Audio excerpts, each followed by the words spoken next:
আমাদের তো নির্বাচনের ইশতেহার আমরা জনগণকে দিয়েছিলাম, সেই ইশতেহার জনগণ গ্রহণ করার কারণে বিপুল ম্যান্ডেট দিয়েছে বিএনপিকে।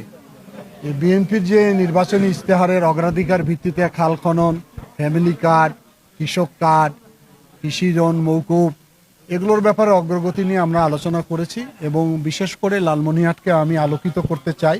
সামাজিক অপরাধ যেগুলো, বিশেষ করে মাদক, ক্যাসিনো, বাল্যবিবাহ, যৌতুক, এগুলোর বিরুদ্ধে আমরা কিছু মেসেজ দিয়েছি। ওনাদের যে 180 দিনের কর্মসূচি আমি দিয়ে গেছি, সেটার কিছুটা ফলো আপ করলাম। সামনে আবার বসে দেখব কাজের কতটুকু অগ্রগতি হয়েছে। বাত ব্যথা, প্যারালাইসিস কিংবা আর্থ্রাইটিস, আধুনিক ফিজিওথেরাপি ও পুনর্বাসন চিকিৎসায় নির্ভরযোগ্য নাম ডিপিআরসি। মাননীয় প্রধানমন্ত্রী যদি 9টার সময় অফিস করতে পারে, এখন উপজেলা জেলা লেভেলে যদি কেউ না করে, এই গড়িমসি থাকে, আমাদের কাছে তথ্য থাকলে অবশ্যই তাদের বিরুদ্ধে ব্যবস্থা গ্রহণ করা হবে।